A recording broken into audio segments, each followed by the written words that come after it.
Doctor Chandra, मैं आपसे ये जानना चाहूँगा कि कितने बच्चे रोज़ाना जो है वो पॉजिटिव हॉस्पिटल के अंदर आ रहे हैं और किस एज ग्रुप के सबसे ज़्यादा है? ये हम लोग का हॉस्पिटल में कम से कम 3-4 पेशेंट तो आ रहे हैं रोज़ इन दी इमरजेंसी में आ रहे हैं। और उसमें कुछ कुछ बच्चों का हम लोग वीडियो कंसल्ट भी कर रहे हो। सो वीडियो कंसल्ट में एक्चुअली क्या होता है, फैमिली में पॉजिटिव है, फैमिली में पॉजिटिव होने के बाद वो पेरेंट्स खुद अपना बच्चे को भी टेस्ट करा लेते हैं। सो पॉजिटिव होने के बाद फिर they usually do a video consultation.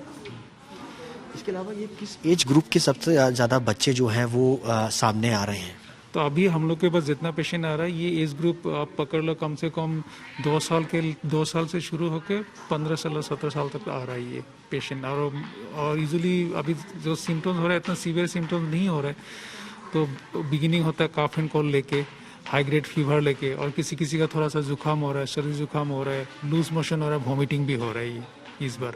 लेकिन ज़्यादा ब्रीदिंग प्रॉब्लम नहीं है लास्ट टाइम जैसे सेकेंड वेव में हो रहा था। तो इस बार ब्रीदिंग प्रॉब्लम जिसको हम लोग होता है लोअर रेस्पिरेटरी इन्फेक्शन, तो इस बार लोअर रेस्पिरेटरी इन्फेक्शन कम है, मोस्टली अपर रेस्पिरेटरी इन्फेक्शन ज़्यादा हो रहा है। पिछली बार के मुताबिक क्या इस बार बहुत ज़्यादा बच्चे जो है अगर देखा जाए कि जो है वो इसका शिकार हो रहे हैं और इसके पीछे कारण क्या है, सोर्स क्या है बच्चों का? ये आई थिंक एक तो हो सकता है कि मोस्टली एडल्ट का वैक्सीनेशन हो गया, ठीक है। बच्चे का वैक्सीनेशन अभी तो 15 साल के बाद अप्रूव हुआ है गवर्नमेंट ऑफ इंडिया से, और अभी भी छोटा बच्चा वैक्सीनेशन नहीं हो रहा है। तो क्या हो रहा है, ये एडल्ट को इन्फेक्शन हो रहा है, लेकिन एडल्ट का इतना सिम्टम्स नहीं है। तो बेसिकली तो एडल्ट से बच्चे को मिल जाए, एडल्ट से ट्रांसमिशन हो रहा है बच्चे को। सर, अभी फिलहाल हॉस्पिटल में कितने बच्चे जो हैं वो एडमिट हैं आपके हॉस्पिटल में, और किस कैटेगरी में, मतलब सीवियर हैं या फिर मॉडरेट में हैं? अच्छा, तो अभी हम लोग के पास 10 पेशेंट एडमिटेड है, बट उसमें से कोई सीवियर पेशेंट नहीं है। सो अभी जिस 10 पेशेंट में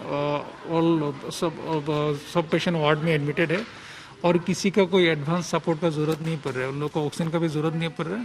उन लोग को एडमिट हुआ क्योंकि किसी का थोड़ा सा एक तो है बच्चे का होता है ना, बुखार होकर दौरा होता है, फेब्रल सीजर जिसको बोलते हैं, फेब्रल सीजर होकर पेशेंट एडमिट है, 2-3 पेशेंट।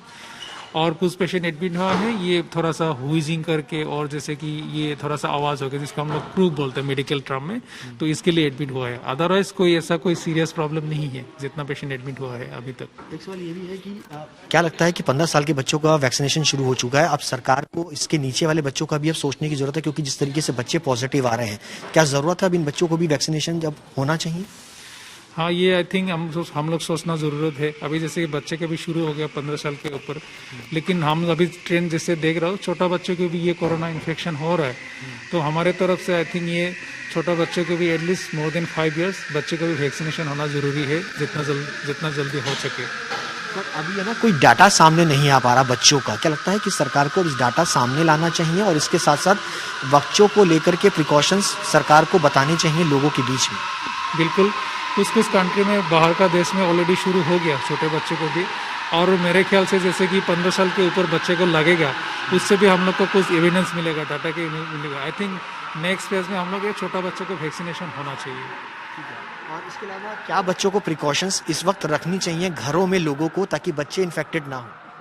तो एक तो है ऑब्वियसली हम लोग कोविड बिहेवियर मान के रहना चाहिए।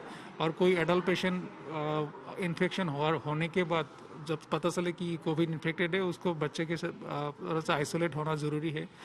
और मोस्ट इम्पॉर्टेंट कि एक बार होने के बाद पैनिक नहीं होना चाहिए, बिकॉज मैं जैसे बोल रहा हूँ इतना सीवियर प्रॉब्लम नहीं हो रहा है। उन लोग को खाली सिम्टोमेटिक ट्रीटमेंट का ज़रूरत है। तो बुखार थोड़ा कम करके रखना चाहिए, न्यूट्रिशन मेंटेन करना चाहिए, हाइड्रेशन मेंटेन करना चाहिए, ये सब ज़रूरी है बच्चे के लिए। इसके अलावा मेडिसिन वगैरह की कोई ज़रूरत हो तो क्या डॉक्टर से ही पूरा परामर्श लें बच्चों के लिए?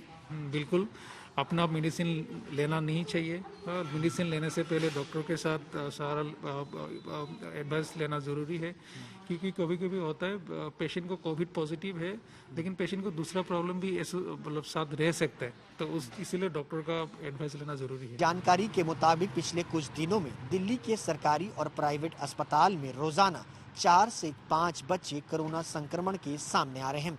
इनमें से ज्यादातर बच्चे 8 साल से भी कम उम्र के हैं। डॉक्टर्स की माने तो कोर मॉर्बिडिटीज वाले बच्चों को अस्पतालों में भर्ती करने की जरूरत पड़ रही है। जाहिर सी बात है कि बच्चों के बीच में बढ़ रहा कोरोना का ये संक्रमण डॉक्टर्स, सरकार और प्रशासन के साथ साथ अभिभावकों के लिए भी एक बड़ी चिंता बनता नजर आ रहा है।